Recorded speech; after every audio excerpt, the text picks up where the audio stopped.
જો આ ચૂકી ગયા તો પછી આવો મળશે નહીં. આવું ભજન સત્સંગ સાંભળવા અત્યારે જો કૂતરો બલાડો આજે કઈ નહીં પશુ પંખી કોઈ ભજન કરે છે. આપણે કીધું આત્માન ઓળખ્યા વિના લક્ષ્ય રાશિ નહીં મટે. હા એમની મટવાની જ નથી.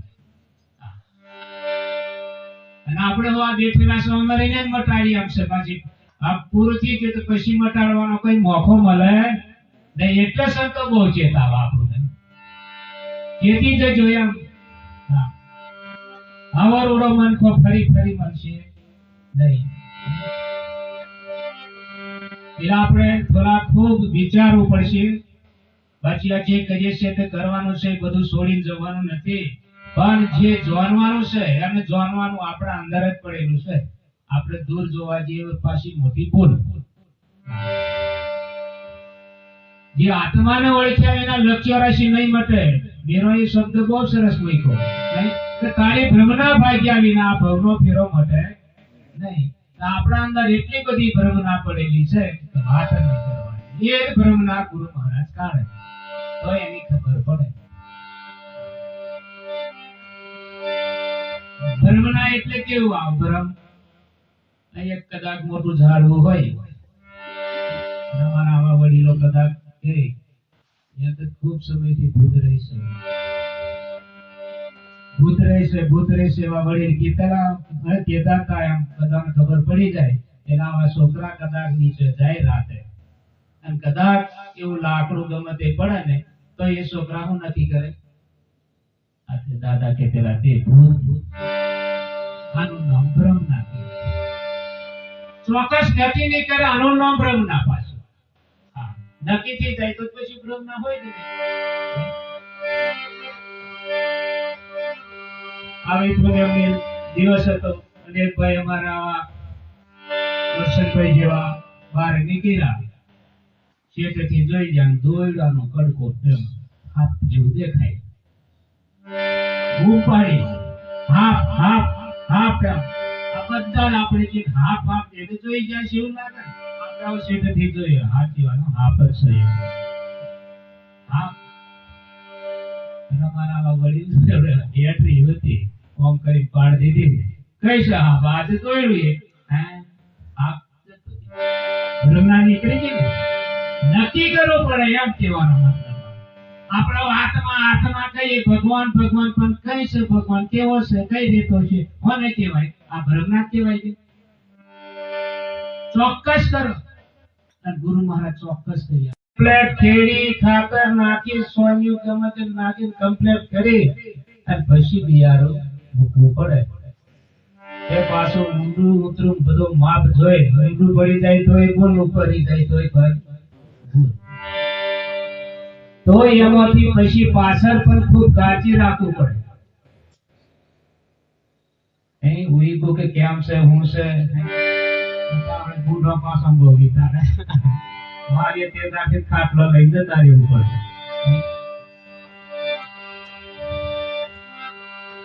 એ બધી કાળજી કરતે 4-5 મહિને આપણે ઘેર અનાજ આવે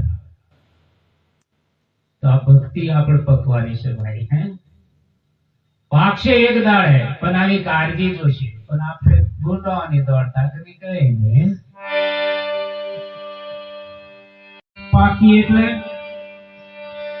દર વર્ષે આ પુણ્યમાં ભુજવાસી અમરોલ ગામ અમારે વર્ષનભાઈ ને ઘેર થશે પછી અહીંયા થશે કદાચ બાબુભાઈ ને ત્યાં પણ થાય પણ થશે ખરી. આ પુણ્ય નિમિત્ત થઈ જવાની. આવું ભાઈઓ અમને વાત પણ કરી છે.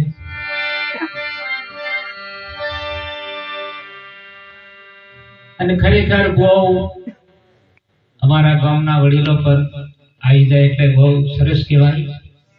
આ સમય એવો છે એટલે નહીં તો અહીંયા આપણે ભક્તો હમાય નહીં. એવો સમય ઉનાળામાં આપણે આવા બધા બહાર જતા રહેલા તોય છતાં આપણે બધા ગામના વડીલો આવી બેઠા એટલે ખૂબ ખૂબ ધન્યવાદ કહેવાય.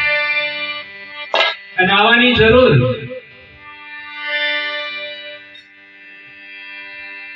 આ ભજન હર કોઈ બાપુ ગાડી એક ગળો બરોબર ધોઈ નો કે એક ભાઈ ને કઈ ભૂત વર્ગી જેલું કે ને જાયડું ના તે કર્યું જીહામાં પછી ભૂત ગાયનું કે પછી લાકડું વાકડું ઠોકી દીધું પછી બે ભાઈઓ પાછા પેલું હું ઉતારો તે કીધું કે ઠીક કરું ના તે જાયલું કે એક લોટો ને તે બધું મૂકવા જાય પાછું બળવાનું વચન પાડવું પડે પેલો એ પાછું વળી ભારતાની ભાઈ નાખે બોલવાનું નહીં જો ત્યાં ઉતારવાની મહેનત આવું વચન આલે પાછા બળવા રાત બરોબર પકડી લઈને જાય છે અને આવો પ્રોગ્રામ તો આપણા પ્રોગ્રામ છે પૂનમનો દિવસ અને પૂરો થયો એટલે નરસિંહ મહેતા પેલ બાજુથી ચાલતા ચાલતા આવતા હતા અને આ ભાઈઓ હોમાં કઈક જતા હતા એમ આવું કઈક પાછા ચોકડી હોય તો મેં લાગે ને એવું ખાસું કરી બધું એ તઈ મૂકવા ગયા એટલે હોમાં નરસિંહ મહેતા આવતા હતા નરસિંહ મહેતા ને પૂનમનો દિવસ કોઈક સંતો આવે છે હે ગુરુ મહારાજ પણ પેલા બોલ નહીં ચાલો આ કે બોલતા જય ગુરુ મહારાજ ની પર કઈ બીજું બોલતા હોય જય ગુરુ મહારાજ જય ગુરુ પેલા બોલ નહીં નરસિંહ મહેતા ચાલો આ કેમ બોલતા નહીં બધા જ નહીં મૂંગા હોય ઉભા રહી જાગે અને પેલા અમારે વરસદભાઈ જેવા આવતા ત્યાં બોલવા બોલું હું કમાને કે કોઈ ઈશારો કર્યો કે હું છે એમ નરસિંહ મહેતા કે હું છે તમે હું ઈશારો કરો છો એમ મારું વરસદભાઈ જેવા નહીં કહેતા બોલી પીડા કે તું ભાઈ હરે હરે નાઈ જા આ ભાઈ ને ભૂત વર્ગી જેલો બેઠે બેરે કાલ લાવ્યા છે કાચી હામ પૂરી કે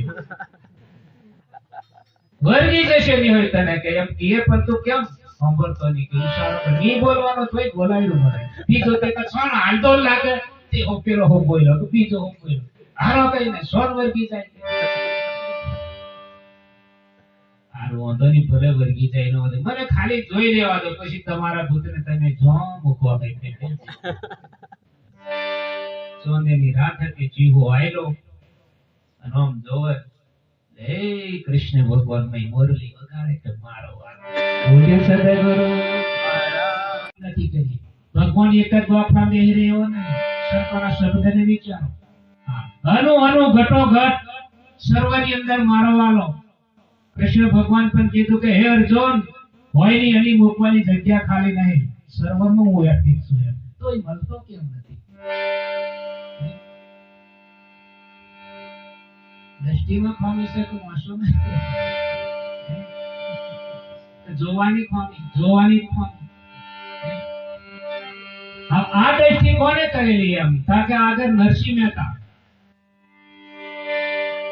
મહેતાને આ દ્રષ્ટિ હતી અનુ અનુમાં ઘટોઘટમાં બધામાં ભગવાન છે તો આવો એક ગામ આપણે કોમ તહારું એવું ને મોટા ધ્યાન દેવાનું ઈ હું કારે એ પછી ખબર જ પડી જાય કાને આ એક ગામ છે એવું મોબાઈલમાં ખોતરી બાર બાજી મોબાઈલ ની અંદર આહા મહાપુરુષોના મય શબ્દ એટલે હે લક્ષ્ય રાખીને તમે જોવો ને તો એ આખો ફેર પાડ દે એવામાં બધું બહુ સત્સંગ આવે બહુ બધા શબ્દ મૂકેલા છે મહાપુરુષ અને બધી સંપ્રદાયો એવું નહીં કા દેવું તમારે જે જોઈએ બોલી તો નહીં એ નહીં જોવું મહેનત કરીએ મનને બગાડે એવું કામ કરીએ બાકી મનને સુધારે એવું કરવાનું છે આપણે અને આ બધું મન પર જાય મન સુધરે તો બધું સુધરે બાકી સુધરે નહીં આ મન જ ભક્તિ નહીં કરવા દે તો મનથી આ બધું થાય અને મન સુધરી જાય તો બધું સુધરી એટલે સંતો કીધું કે મનડા માને તો ભક્તિ ભરીએ દોષ સંતોને મત દીજીએ હમણાં આમ ઘેરે ઘેરે કોઈ ના ચાલો મેં ભગત બનાવી દઉં તને ગંઠી નાખી દઉં કે નહીં અને કદાચ ગરીબો નાખીએ તો એનો મેર પડે નહીં કેમ એનું મન રાજી નહીં અને જેના મન રાજી હોય કે નહીં મારે ગુરુ કરો છો મારા વાત જોનમી છે આનું નામ જિજ્ઞાસુ કહેવાય એ જગતમાં કઈક કરીને બતાવે